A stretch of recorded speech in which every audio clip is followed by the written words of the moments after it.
Hola amigos de la Red Literaria, nos encontramos en esta oportunidad con Guillermo Gutiérrez, que nos va a contar un poco sobre su tesis sobre Olavide. Bueno, Guillermo, ¿qué aspectos de la obra de Pablo Olavide te llevaron a elegirlo como tema de tu tesis? Bueno, en realidad esa es una historia un poquito curiosa. Y el primer contacto que tuve con Olavide fue en el curso de literatura del siglo XVIII, XIX. Me interesa el terremoto de Lima. La verdad que la primera vez que tuve contacto con la obra no la leí con muchas ganas, me pareció un texto un poco aburrido.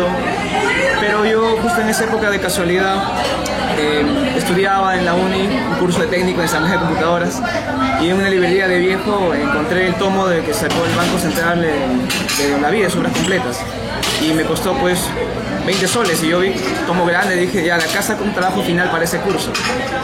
De todas formas, averiguando un poquito, fue clave encontrar la referencia bibliográfica de Bendezú en su libro sobre la novela peruana, donde él proponía un autor implícito entre líneas en su artículo sobre Olavide que me llamó la atención, y como a mí me había gustado la narratología, llegué a hacer un artículo interesante sobre Olavide. Propuso una idea de un afrancesado vengándose de los tradicionalistas españoles que la habían humillado, ¿no?, de una manera sutil, dejando novelas sin publicar a su muerte que se publican después, ¿no?, como un testamento en contra.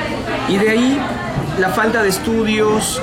Yo propuse para mi tesis a la escuela, en realidad propuse como tema estudiar los cuentos de Fernando Ampuero en Malos Modales. Tenía una tesis, yo había avanzado un poco, pero la escuela me dijo, mejora esto Olavide, porque es un tema que no ha tratado casi nadie. Y un poco impuesto, un poco por ganas de investigar algo nuevo, me fui entrando más al tema, hasta que me di cuenta de algo muy importante, ¿no?, que el tema de Olavide es sus novelas no pueden ser tan interesantes a nivel estilístico, son un poquito monótonas tal vez, pero todo lo que está detrás de las novelas es fascinante, ¿no?, y cómo se imbrica con el texto. ¿Cuál fue la hipótesis central de tu trabajo? La hipótesis central fue sobre todo encontrar las líneas ideológicas, es decir, una poética que Olavide desarrolla en las novelas. Entonces yo me basé en el autor implícito, indiqué que tiene dos maneras bueno, el autor implícito sabemos que es una categoría de la narratología. La narratología trata de diferenciar entre un narrador, que es una voz enunciativa dentro del texto, y el autor real. Y un intermediario viene a ser el autor implícito, el ideólogo de la obra, el autor virtual que crea el autor real para que escriba la obra con una determinada intención hacia el público. A partir de esto traté de ubicar los recursos discursivos que trata Olavide en sus novelas para lograr ciertos efectos. Por ejemplo, por una manera, tratar de que sus novelas pasen la censura, y por otro lado criticar el sistema tradicional en España que él como ilustrado pues trataba de derruir, trataba de socavar con sus obras, que son las novelas que yo estudio. Eso me interesó más, una poética, una manera de ver el texto a partir de los tópicos, a partir de las expectativas de lectura del público de la época. ¿Cómo influyó en tu trabajo la poca disponibilidad de estudios críticos, aparte del de Bendezú Aybar o el mismo Estorbo Núñez? Bueno, primero que al principio fue una grave traba. No había estudios, casi nada en Perú. Bendezú, Núñez, Marcel Velázquez también en su tesis trató un poco este asunto.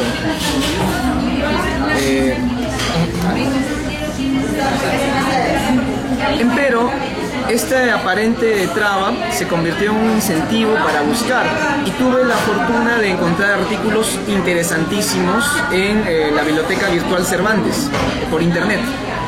Artículos de la investigadora mayor en la actualidad extranjera, que es María José Alonso Seoane.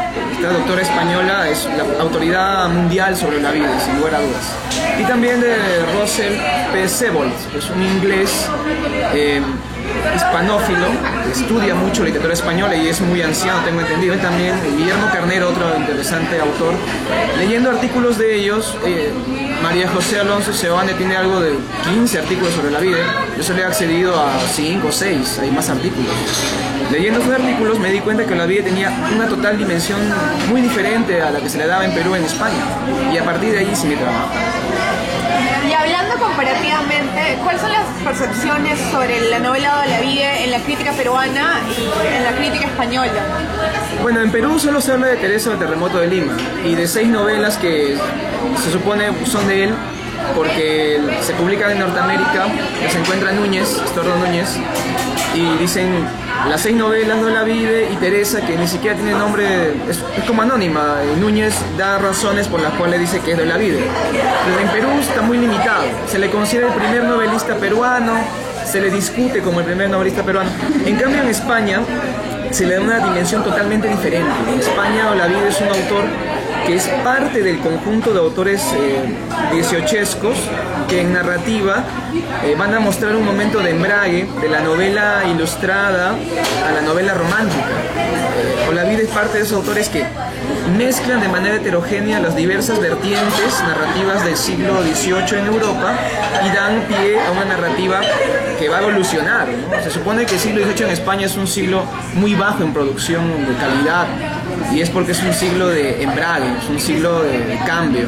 Ya en el siglo XIX vamos a ver una narrativa más vigorosa en España, y Olavide es parte de ese grupo de autores que permite esto, y yo propongo que a partir de la lectura de autores españoles, aquí en Perú, también los peruanos de manera indirecta tienen esa influencia de Olavide, ¿no? Un autor clave que fue